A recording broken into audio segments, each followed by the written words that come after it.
Today, how to win financially, even in the messy middle.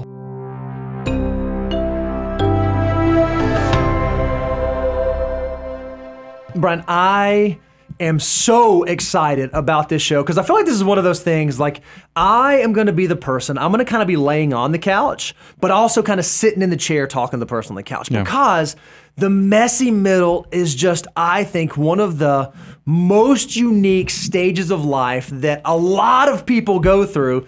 And sometimes it can make things really hard for folks who like to have everything nice and neat and buttoned up and in control. I would argue it's not a super in control point in time. Yeah, as my friend Ferris likes to say, life comes at you pretty fast. So it's definitely one of those things where I love that this has gotten to be something that we're known for because I love, we want this show to be motivating, but also to be comforting if you get caught in a situation where you're like, man, how do I get out of this? How do I do this? How do I power through? Because that's exactly what we'll be covering today. The messy middle. It is one of those moments I want everybody who's out there, and if you feel like you just don't have enough hours in the day or enough money in the bank account, take a deep breath. You're not alone. There's a lot of people just like you. And today, we're going to get you through it. We're actually going to tell you how to maximize both your money as well as your time. But before we get into the solutions, Bo, let's explain what is the messy middle. Yeah, when we talk about this period of time, it's really this period of time that exists where your commitments begin to increase, the things that pull on you increase, but your disposable income decreases. Also, your disposable time decreases. The two things we're going to talk about, money and time, get less and less, and yet more and more is required of you. And so it is this period of time where you feel like you are being pulled and stretched in 1,000 different directions to do 1,000 different things, and you either run out of money or run out of time, and it's hard to figure out how to navigate that. Well, and I get it. All the noise out there, we're even part of that, is that here we are, we're encouraging you save and invest 25%, but then in the background, maybe you first start off, if you look at this, I like looking at the graph and seeing the ages and the things when we'll go over when this all happens and kind of builds upon itself. But yeah, it starts so simple. You don't have money, but you also don't have a lot of commitments. Nothing going on. So you're like, it's all right. But then it comes at you so fast in the fact that you get married, a family starts. You're also getting more responsibility at work. You have the desire to buy a house, the kids' activities, grow the family, and it's just boom. I mean, you are right in the middle of the messy middle. So, Bo, give them some, because we want to give perspective, because it's not always an age thing, but it does seem like a lot of this stuff happens right around the same time. Yeah, I think it's so interesting. When it comes to the messy middle, you said there's not specific parameters around what age it is, but when you're in it, you kind of know that you're in it because there are common stresses that we all face. We just might be facing them at different parts in time. But statistically, if you just kind of look at the averages, it seems like there's a common thread of when these things start. The average age that people get married right now in this country, as measured by the U.S. Census Bureau, is 30 for men and 28 for women. So right there in the late 20s, right there at the beginning of the 30s. The median age for women having children, their first child, is now 30 years old. The average age that people start investing is at 33 years old. And then now, with what's gone on in the housing market, even the average first-time home buyer is 36 years old. So It seems like somewhere between this like mid-20s to maybe early 40s, again, depending on your timeline, depending on where you are in that path, this is kind of when it starts to happen. These things start taking place. And again, you just feel stretched so thin, you start thinking, how on earth am I going to navigate it through this? So, but I know just from our conversations, look, you're a successful guy. You're got a great planning firm. We've got everything we do over here with the Money Guy Show.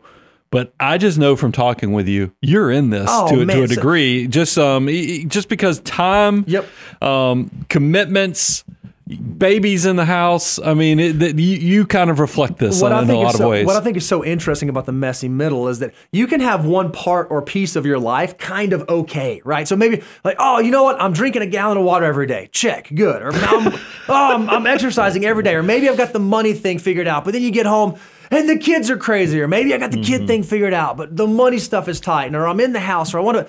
no matter what area of your life you might have under control, again, the messy middle is this just resounding thing that the other 15 areas around that just get all kinds of out of whack. And so I think a lot of people feel that way. A lot of people feel that pressure and that tension that, yeah, not everything's crazy or not everything's bad, but everything is crazy and it's just all over the place. And I certainly feel that way a lot of times. We can't take away all the stress, but we can at least start giving people the framework for how do you do better and maximize the financial opportunity. So let's kind of give the framework. How do you win even in the messy middle financially? Yeah, so I think the very first thing that you have to do is you have to give yourself grace. Yeah. You have to just take a nice deep breath. I'm not the only person going through this. I'm not the first person going through this, and this probably won't work forever. Probably won't be this way forever. So you have to give yourself grace. You have to recognize that there is no perfect circumstance to work through this. You know, I'm not going to get married on this date and make this income at this date and have exactly this many kids on this date, and then I'm going to buy the house on this. That's just not the way that it works. But I think for a lot of high achievers and perfectionists, they get so wound up in that they feel like it has to be that way. If you wake up one day and you recognize life is not playing out exactly the way I wrote in my journal it was going to play out, that's okay. I also think giving yourself grace also means seeing through the fuzz of social media. No, that doesn't help either. Because that's the thing is we've talked about this on many shows, is social media is the highlight reel. Nobody ever gives you the reality of their situation, their struggles. It is definitely for the vast masses to see how awesome your life is. Nobody ever, yes, some people are vulnerable, but even then you question, why is this person crying on camera? But it is one of those things where give yourself grace. Don't let the comparison be the thief of your joy and your success, because there are so many paths to success that I want you to know, don't look for perfection. You make mistakes, it's going to be okay. Because I've made mistakes. I've shared my struggles in my 30s, and it still comes out okay. You don't have to hit everything perfectly. Yeah, I love that you said that. There are so many paths to success. And while the path itself is narrow, it's not so narrow that if you make one misstep one way or the other, you're going to fall off. That's what I love about it. And so what we've tried to do is, as we think about how we help people, how we provide guidance, we wanted to provide sort of a best path through the progression. We wanted to figure out, if we can help you figure out what's that next step to take, there's a really good chance that you'll stay on the path that you ought to be on. And so one of the things that we've developed here is the financial order of operations. This is definitely the low-lying fruit. The easiest path is to know what to do with your next dollar. And so if you can figure out how to figure out, okay, where am I? Where am I on this journey? Okay, what's the next step I need? Oh, I took a step back. And you can start answering those questions. It will prevent you from being that person that wakes up one day and says, holy cow, I'm 50 years old. I'm finally out of the messy middle. But man, I wish I would have made some different choices, different things 20 years ago when I was in the messy middle. I think it's important. Most of our audience knows this, but we always have new people coming in. Go to moneyguy.com/resources. You can download your free copy. But I do want to give a word of caution. A lot of us think when we think about the financial order of operations, our steps 1 through 9. I think a lot of us visually think it's just going to be a staggered step straight uphill. You just get through step 1, 2, 3, 4, and you just go right up the numericals, the numbers, and have success, and you reach your best point. That's not the reality of how it works, Bo. And as you can see, we actually created a chart of what people perceive the financial order of operations to be like, but actually how the foo goes through life. And what I think is great, Brian, is that there are tons of financial mutants that listen to this. I mean, if you're out there listening to a personal financial podcast, you're probably naturally an achiever. You're naturally someone who likes to set a goal and achieve that goal. And Brian, this self-confessionally, it's hard when life or finances or journey looks like that, the right side. It's hard when there are setbacks. 1 step forward, 2 steps back, 3 steps forward, 1 step, because we all just want to go from the next checkpoint to the next checkpoint to the next checkpoint. Again, I think it's reassuring to recognize that more often than not, this is what it looks like. Yeah. It's a process, not a straight path. And the sooner you figure that out, the more comfortable you can be with the circumstances that you're in. Yeah, and I want to make sure I put this to words, because we have a lot of podcast listeners too, because what we show on the chart is like you might be in step 5. You know, you're finally excited, you get to fund your Roth IRA, but then the car breaks down. Yep. You have to replace the tires, or maybe a transmission goes out, and you have to go step back because you used emergency reserves to kind of make that repair. You have to take a step back. And then we all know when you buy that first home, a lot of you will get to the point where, yes, you're loading up and you're getting into the higher steps, maybe even maxing out retirement. But then when you buy the house, it costs more than you thought. Your down payment was more, and you had to kind of focus on that for a moment in time. But then we know there's steep inclines in the financial order of operations. Like you get a promotion and things, you feel like all is on the upswing, but then you get, like my father did, right in your mid-40s, all of a sudden you lose your job and you have to now rely upon those financial assets, and it takes you right back down to step 4. That stuff happens, but that's okay. As long as you have the plan and you can understand what each step can do in maximizing your journey to make the most of your army of dollar bills, you're going to be prepared for whatever comes your way. And one thing I love, Brian, is I've heard you say this over and over again. You'll be counseling someone or talking to them and say, hey, it's okay. You got off path, right? Something happened. Any one of those contingencies you just laid out happened. What can you do to get back on path? What do you do? And the financial order of operations provides a great mechanism to do that, a mechanism to recognize, okay, what's the path that I should be on? So if you're thinking about this, all right, I'm in the messy middle. I got to give myself grace. I'm going to stick to the financial order of operations. Well, then I also have to make sure that I stay inside the guardrails, because I think so often what happens is, in that messy middle, it's not all hard, difficult, bad things going negatively. Some of it can be, I did get a new job, I got a promotion, and all of a sudden there is a pressure and an availability to do stuff like go out and upgrade the house, go on the nicer vacation, and there are some big mistakes that you can make in there. So it's important to understand what those guardrails are and where they exist. Well, we've already discussed that the two things that create the messy middle is a lack of money and a lack of time. So we wanted to break this and start talking about guardrails and solutions. Let's focus on the money first, and then we'll close it out kind of focusing on what are the solutions in time with time. And the first thing we want to talk about with money is, how do you avoid the big financial mistakes? And when we're thinking about the big mistakes, there are two that sort of immediately come to mind.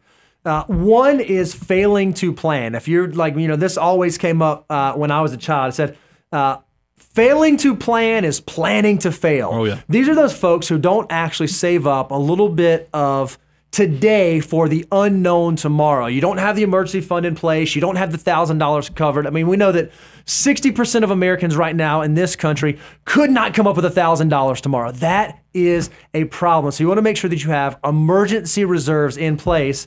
And then the other thing, Brian, you mentioned this with the social media, is that we see so many people faking their lives. They don't actually do anything. They run up the credit card debt. They start doing those sorts of things to subsidize a lifestyle that's not really the lifestyle they ought to be living. We all know leaning too heavily into the credit card too early is catastrophic. I mean, it makes me sad for our country when I see we have over $1 trillion of credit card debt. I know the average interest rate on credit card debt is now well past 20%. It's insane. It is impossible to get ahead if you're leaning on credit card debt. So I'm just telling you, don't go to that bridge to nowhere. We're not against credit card use, but we are 100%. It is a binary decision that you can have zero credit card debt to have success over the long term. Don't fall into that trap, no matter what or how good or how temporary you think your stay in that Hotel California will be. I love it. And so we're talking about avoiding the big mistakes, like not keeping an emergency fund or running up credit card debt. But then we also have to think about our consumption behavior. And one of the biggest decisions that we'll make, maybe not the biggest, but one of the biggest decisions that we all make, and we certainly make this as we start to get married and start families, is the type of automobile that we drive. What kind of car are we buying? Well, if you want to make the most of your money through the messy middle, make sure that you choose an affordable car that fits your lifestyle, not the one that's going to look good on the next social media post. Yeah, I mean, affordable is definitely not going to be sexy, cool, and impress your neighbors, but it's going to get you reliable transportation from point A to point B. I think cars, if you want to start getting to the point that you get excited when you walk outside and look at your car. That's more of a step 8 of the financial order of operations. Right. We are so different than the vast majority of financial content creators, is that we actually give you the grace to actually do financing on a car. Yep. But it is more of reliable transportation, not the ability to spread out your purchase to afford something that you actually couldn't do quickly. Because this is we're thinking Camry, not Land Cruiser. And here's what we have. We have the 23.8. And for those of you who are not familiar, and we have a great show we did on this, you ought to go check out How to Buy a Car the Right Way. We did an entire deep dive on this. The 20%, when we're talking 23.8, is 20% down. Yep. That gives you a head start on trying to outrun the depreciation.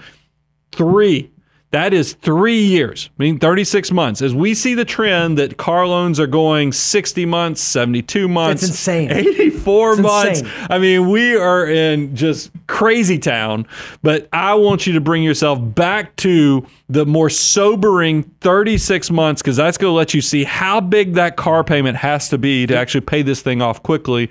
And then I don't want those monthly payments exceeding 8% of your gross income. So go figure out 8% of my total gross income, divide that by 12. That's what your car payment should not exceed for the household. And then remember, luxury cars don't count for 23.8. It's back to Corolla versus Land Cruiser. If you're thinking anything with a luxury brand title attached to it, you have sorely misunderstood what we're trying to create with 23.8. And then the final thing, your monthly investments, they better exceed what your monthly car payment, because that's what's going to actually create margin and success. We're going to show in a minute more things you can do with money. Respect that those investments need to be larger than those monthly car payments. And Brian, I love so much that when it comes to thinking through these things, what you're really trying to do, you say this all the time. You say, don't go out and try to find complexity, because complexity will find you. Well, I'm going to argue in the messy middle, don't go out and try to find messiness. Messiness will find you. So why on earth would you take an already stressful time and bolt on there a really expensive car that you can't afford, that you shouldn't be driving, that has $1,000 payment on it, if that's not something that's absolutely a necessity for you to do the things that you need to do in the way that you do it? Don't make it stressful for the sake of being stressful. So we've talked about the big mistakes like not having an emergency fund, running up credit card debt, big purchases like cars.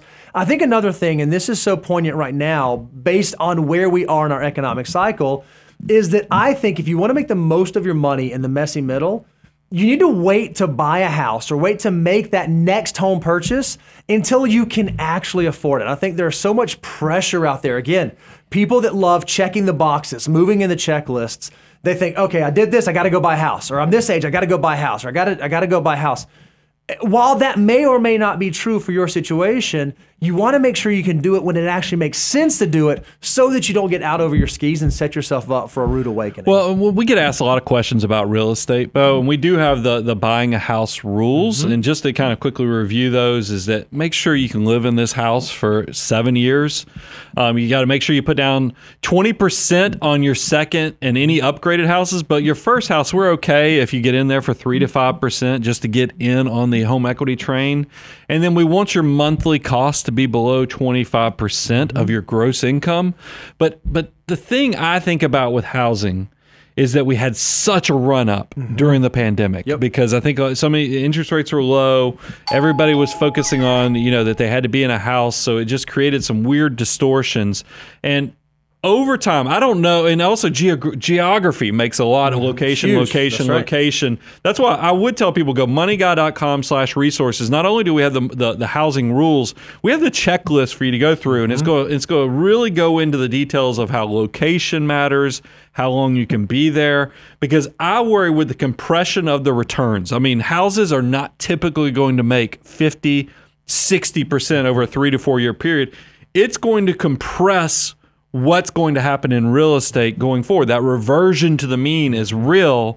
So I don't want people getting out in a hurry to go run out there without at least doing their homework to understand the house buying rules, as well as going through our checklist to make sure you don't get caught up in the moment and feel like the clock and the buzzer is going to ring against you, when maybe you just need to kind of evaluate, analyze, and then measure twice to get the right housing purchase or rent decision for your situation. Now, what I love about those, Brian, is that the last two things we talked about, car buying and home buying, you can make a mistake there, and those are like errors of commission. You are a consumer. You are choosing to do that. This next one I think is so important. I think this becomes an error of omission, right, by people that are in that messy middle because it's hard. Yeah. It requires a lot of discipline. It requires you to do something that may be uncomfortable. But if you really want to make the most of your money through the messy middle, you got to do your best to hit the 25% savings rate. And we say savings, we're talking about saving and investing for the future, or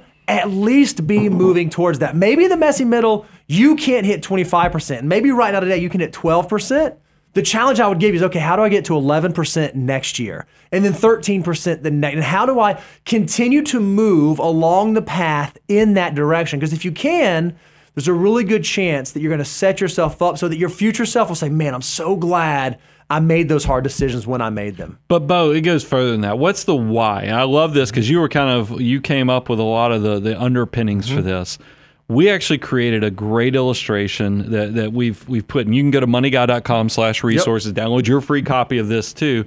Why did we choose 25%? What we recognize is that if you can save 25% from now at the age you are until you get to retirement, and we use age 65 as our estimated retirement, we wanted to say, how much of your pre-retirement income could you replace saving 25%? We actually created a grid. So if you're a 30-year-old and you save 25% from age 30 to 65, there's a good chance that your portfolio will be large enough that you would actually be able to get a pay raise when you retire. It could replace 119% of your pre-retirement income. Now you might say, why on earth would I want to do that? You probably wouldn't. But what you might want to do is retire at 60 or retire at 55 or retire at 50. And so if you can get to that 25% savings rate, one of the beautiful things that it will do is as you're working through the financial order of operations and as you have those 3 steps forward and those 2 steps back, there may be some years where you're able to hit 25 and crush it and crush it and crush it. But there might be some years where you're only able to hit 16. Well, in those years, Brian, when you started a business, you had those years. It was a messy time period. I just know that I know you are so thankful that 24-year-old, 25-year-old Brian Preston was saving the way that he was supposed to be saving to give him some grace through that messy middle period. Yeah, I mean, we do an annual survey of all of our millionaire clients, and I mean, I'm still waiting. We kind of close out the survey with some open-ended questions of what would you tell your younger self? And I've yet to see, now maybe somebody, the bigger we get, the more likely we'll have a Daniel practical joker or chaos seeker who will jump in there based on what I'm saying. But it never surprises me that everybody's like, I wish, even though these are successful people, I wish I'd have saved more and done it, start earlier is always, I don't have people who say, man, I regret those early investments or purchases of getting into the saving and investment game. And I think that is why this is where, Bo, we do have to walk a line. Is I want to give everyone the grace of that messy middle deserves. However, we got to be like your strength coaches. We are the ones that are going to put the pressure. I know athlete. I get it's not fair to call you ex-athlete because you still get up and train and put in the work and stuff. But it is one of those things where I have to steal your coach's saying, where if you do it right, you do it light. Yep. If you do it wrong, you're going to do it long. That's it. And there is not a better illustration. So look at this as we are going to spot you, but we're going to try to put as much weight on you as possible because it's important. And this is probably, we are going to, in a minute, talk about your time as a component of how you allocate every hour that you have access to. But I want to talk to you about the component of time that goes into the money side of things. And think about this. This is a great illustration. If you have, we're going to go through each decade. For somebody who's in their 20s, if you can just save $100 a month from the time you're 20 to the time you're 65, think about it, that's 45 years of savings. So yeah, that's a longer time commitment. But it's only $100 a month. Yeah, it's $100 a month or $54,000 total. Over that entire time period. So now let's contrast this to the 30-something that said, hey, I'm just going to enjoy myself in my 20s. But you know what? I'll pick up the slack twofold in my 30s. As much. So instead of doing $100 a month, this person saved from 30 to 65, $200 a month, or a total investment of $84,000. So they've already invested more than the 20-something-year-old did. Then we go to the 40-something. Once again, they said, look, I deferred, I didn't start, so I'm instead of doing $200 a month, I'm going to double that. I'll do $400 a month for the next 25 years. That's $120,000 invested. And then, of course, if you waited until you're 50, you're almost doing $1,000 a month, right? At $800 a month, that would be $144,000 invested over that 15-year period. I mean, that 50-year-old saved a lot more money than the 20-year-old. Almost three times. Almost 3 times what the 20-year-old did. But like I said, doing it right meant that it was light. That's right. I mean, and the fact that if you look at the actual results, this is the power of compounding. Now, look, you guys know we put a glide path in a lot of our illustrations, but for this one, we just did a straight 9% for everyone, so you didn't lose focus on the true point here. I'm amazed to see that the person that started in their 20s, their account is now worth, just off doing $100 a month in this illustration, is worth $740,000. It's amazing. Or 93% of their value is the growth. Not what they put in, the growth. They had to do the easy work. The money did all the hard work for them. Think about the 30-year-old put in, all that money, and they still have 80% of growth. This is why I love the 25%, is because it still reflects that you can be extremely successful, even if you're listening to this in your 30s and you're starting today on your investment journey. But it's worth still, $160,000 less than the 20-something and $588,000. The 40-year-old. It's worth a little less than $500,000 or 73% growth. And then for the 50-something, their account grows to $303,000, even though they were investing $800 a month, close to $1,000, because they only had a chance for the account to be worth, to grow 52% versus, the 93%, the 20-something. Listen to me as your strength and training coach. You got to start. That's right. You got to do something. Don't waste the most important and valuable element of this entire exercise, which is time. I'm grace-filled, and I want you to know you're not alone, but please do something. I don't care if it's $25 a month. I don't care if it's $50 a month. Start now so that as times get easier and better, you can add to your prior successes versus if you just defer and procrastinate because life is hard. That doesn't fix. That makes it harder, even if you come at it 2, 3, 4 times harder than you would have if you started earlier. You just said something so wonderful, Brian. You said for you, wherever you are, time is your most valuable resource. And I would argue, in the messy middle, that sentence, time is your most valuable resource, has so many stinking meanings. Yeah. I mean, we might mean it for compounding interest, we might mean it for how you spend and it is scarce. And I would argue, in the messy middle, it feels really, really scarce. So if we're going to talk about all this attention that we're placing on the money and the financial decisions, we'd be remiss if we didn't mention how much we ought to think about how we are spending and making the most of our time. And so if you really want to think about making the most of your time, one of the things you have to assess is, how am I spending my time? And am I spending my time both in a way that is productive and leads to the results I want to have, but also really focus on the things that actually matter to me, the things that should be important. And how do I understand how to create a balance between family and the commitments on that side of the equation versus career and the commitments on that side of the equation? Because I think in the 30s, it's really, really easy to get it out of whack one way or the other. Well, I think when people talk about career balance, I don't know. It gets a little, this is where I sound old man on the front porch. It gets a little soft and squishy. But I want to go beyond just the word vomit of just throwing out create work-life balance, because I think it goes beyond.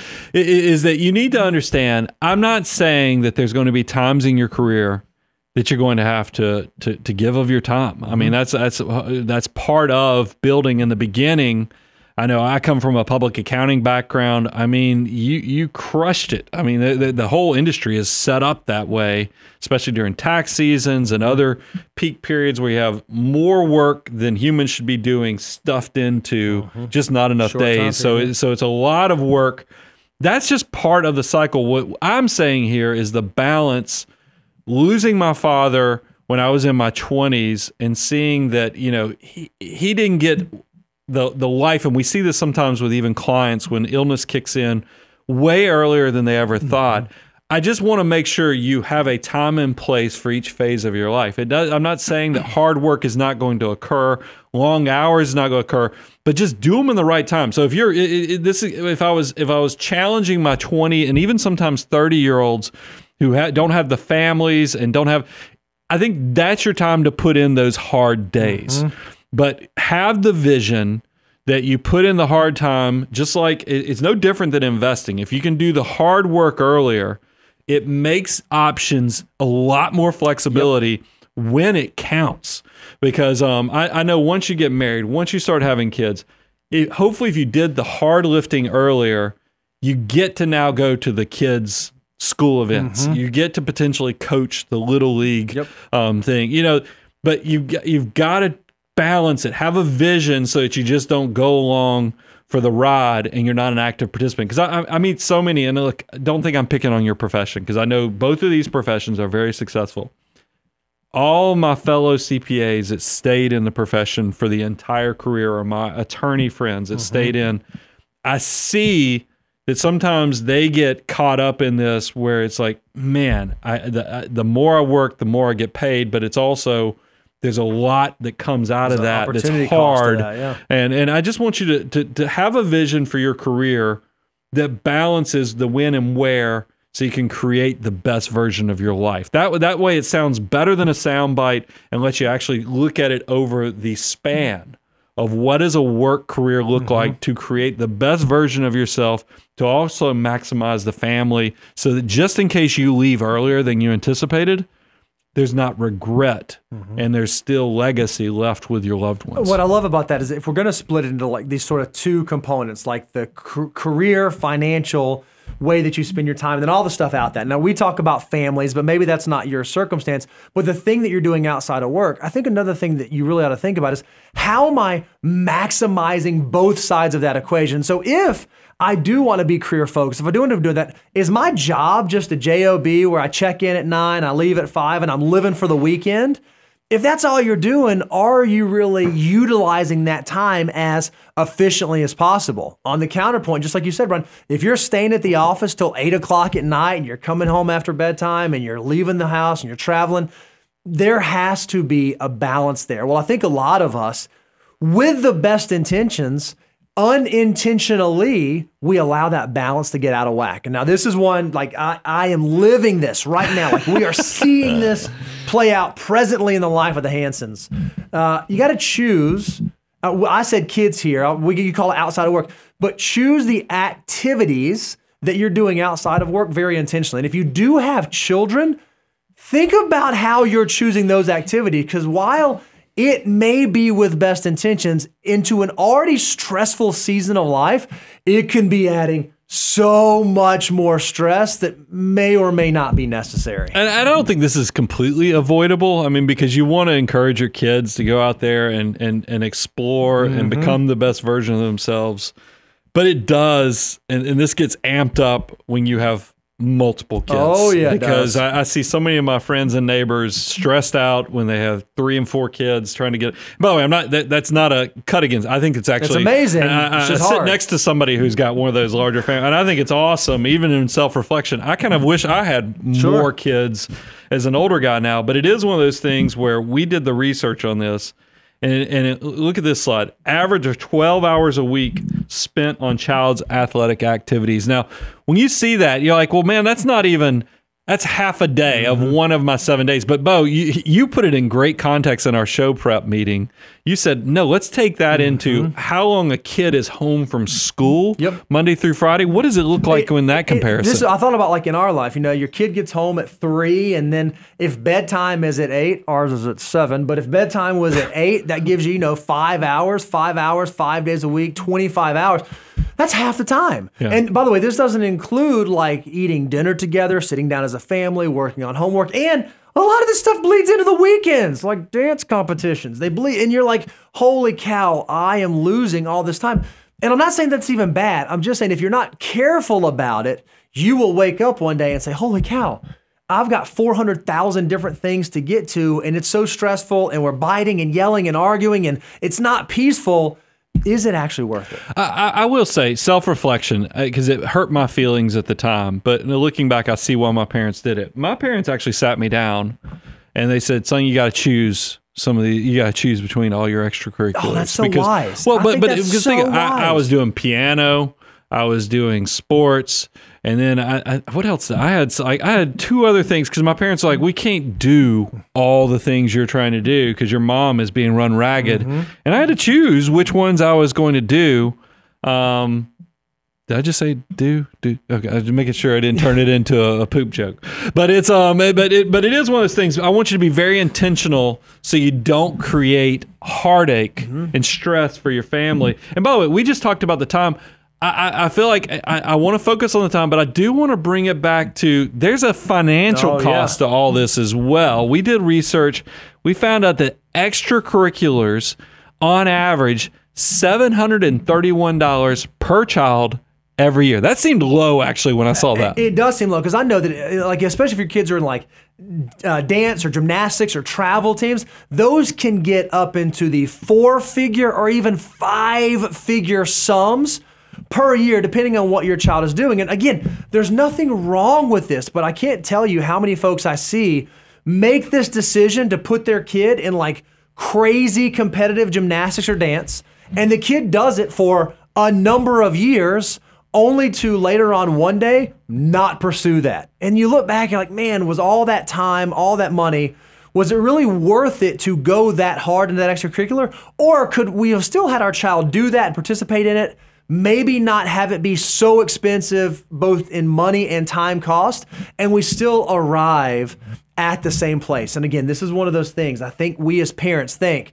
no, I've got to make it better for my kid. You know, I didn't get to do this. I didn't have that opportunity. I want my kid to be able to do and see and experience and have it all. And especially financial mutants who have the means and the mechanism to make that available, we do it with really, really good intentions, but sometimes the repercussions of that are not worth it. You wake up and you're like, holy cow, how my baby girl just turned 8? What happened, right? And you just don't want to, I don't think you want to get to the time when your child is like leaving the house and they're going off to school and they're not going to be back in the home anymore. And you think, holy cow, all we did was spend our time commuting and running, and we missed the actual sweetness. I just think it can be dangerous. I do measure twice on making sure the why connects. I think that will help you, because the two other stats that we didn't put on a slide, but they definitely are worth sharing. 62% of parents are definitely stressed out because of this. So that's why I think those are the type of parents. If you are part of that 6 out of 10 parents who are stressed about this, figure out the intentionality and the why, to make sure that you are creating the best memories and experiences for your family. And then this one shocked me. 42% of parents are actually using credit card debt to pay for these things. That is definitely a red flag. If you are having to put this stuff on a credit card, not for the convenience of it, but actually just so you can pay for it, and then you push it off and you pay that 20+% interest rate on it, you are working against yourself. And I think that you definitely need to have that why value proposition discussion and be very intentional, because it might not be creating everything that you had hoped for the positive experience for your child. Yeah, I think it's so interesting. You know, life is messy. It's just a fact. It's not a matter of if life will get messy. It's a matter of when. And maybe in your situation, you've got the money variable solved. I would contend, I bet the time variable, or I bet the commitment, or I bet the how do I balance it. It's going to get difficult. So what you want to make sure you do is you have some sort of metric to recenter you and realign you. And from the financial standpoint, that's why we have the financial order of operations. Again, if you want the free deliverable, you can go to moneyguy.com/resources.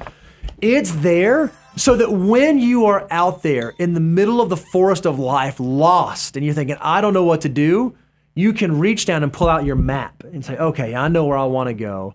I have a map that will help me chart the course. That's what the financial order of operations is supposed to do. And it's okay if you start going in the wrong direction, you just got to course correct. It's okay if all of a sudden you slip back a few steps. You just have to make sure that you stick to the plan. And if you can do that, you can make it through this. It's difficult and it's stressful and it's hard, but It's make it throughable. It's make it throughable. Is that a word? Is that how you say that? Is that the way you say that? I think make it throughable is good enough to get us to the things to keep in mind. And that's kind of where we want to close out the show today, is that we get it. It's not supposed to be easy, but I can tell you as more of the older, sentimental person sitting up here at the desk, it is worth it. Mm-hmm. I can tell you, looking back on the messy middle, is that I don't want you to be scared of it. I want you to kind of embrace it, know that you have a lot of people around you also going through the same thing. And I think a lot of us financial mutants, we try to plan and control so much of our financial life. I'm guilty of this. And I will tell you, as a guy now at that threshold of 50, and my kids, I've got one already in college. I don't get to see her as much as I'd love to. And it's so cruel. I'll just go ahead and tell you, life is cruel in a way, is that when you get the most sentimental, your children get the most independence. Mm-hmm. And that's why I would encourage you, don't hold it so hard that you wait to have kids until you think you can afford every penny of every expense. Because I look back, I did that, and I wonder if my wife and I should have maybe started, instead, we were married 5 years before we had our first daughter. Maybe we should have started a little sooner, because I was such a planner and trying to make sure I fit everything into the right columns. And now everybody has to make their own personal decisions, but that's my look back on moment, is going, don't try to make sure everything lines up. It's okay if it's a little messy. It's okay if it's a little chaotic. You will be okay if you have all the other components of love. Your why is aligned and all that, and you've got your partner that's going to be there for, through sickness and health and all the other things that you deal with. I love having a family, even with the quirkiness of even having a child that struggles with things. I wouldn't change a thing. Yep. Another thing that I would encourage you out there is to remember you're not alone. Lean on the community around you, either as a way to commiserate, just say, hey, I got these kids, they're hard. Reeby's got a baby. I'm like, Reeby, these babies are hard, but you know what? It's okay. And you can talk about that. And surround yourself with people that you want to be in community with. I mean, that's one of the things that we do, is we have friends who also have kids that are navigating the same stuff. And we're trying to figure out, races and activities and sports and school and bedtimes and all these different things. There are other people around you that are going through the same. And the stronger of a community you can have that surrounds you, the more you're going to recognize, hey, this is part of the process. This is going to be okay. I can make it through this. Yeah, and that's a show echo of giving yourself grace. You don't have to be perfect. I mean, I wasn't perfect. Bo hasn't been perfect. Nobody out there has been perfect, despite what's on social media. So give yourself grace on this, and then be a good communicator with your spouse. Huge. I mean, this is something that I'm always amazed, is that I feel like we all walk through life and we have so much of way we think things work. And in a lot of ways, all of us are selfish. I mean, just be honest with yourself. We're all selfish. Sure. We all think we're right. And it's better, the way you can overcome that bridge of just, putting yourself in the center of the universe, is to have good communication and be on the same page as your spouse. I feel like just talking, don't let that inner voice always be on your side and not get the input from your spouse can get you through a lot of this struggle. If you talk about the money aspects, if you talk about the time and the scarcity of those things, and y'all come up with a game plan together, you're going to make it through it. I love it. And then the last thing that we would say is, remember, this is a season of life. The sacrifices that you make right now are temporary, but so are the special moments. And the sacrifices that you make now for that future are going to be amazing. And that can be in the financial sense. Hey, I'm not going to go buy that nicer car because I'm going to get my savings rate to 25% because I'm going to build for the future. Well, that creates the opportunities later in life that, man, once my family is grown, I can foot the bill for vacation, or I can create the experiences, or I can be the thing for the grandkids, or whatever that thing is for you. If you can trade a little bit of today for that tomorrow, your future self will thank you. And while it may feel painful and it may feel messy, it's temporary and it will change, and you can get through it. Yeah. My final thought is, I think it's worth reflecting on that the poorest time of my childhood, after my father was laid off, was actually my favorite time of childhood. And that's because my dad was just always around. I mean, he wasn't working that entire summer, and we did some unique things like timeshares for vacations and going to the grocery store every Thursday. And just like we talk about with financial success, time in the market is more important than timing the market. I want you guys to know time with your loved ones, that is actually what's going to matter, not the stuff you can buy. And just center yourself on that. That's what's going to get you through the messy middle, so you don't feel like it's, hey, I've got to be the richest person I know. I've got to create the best version for my child and my kids. They can do all the things. Remember, time with the kids, that's probably going to be the most important thing to them when they look back on it. So invest in that, because this is the part I love that we give away so much on moneyguy.com/resources. All of our courses and tools that we have on learn.moneyguy.com. All that is to bring it back in focus so you can learn there's much more to wealth than just money. I'm your host, Brian Preston, Mr. Bo Hansen, Money Guy team, out.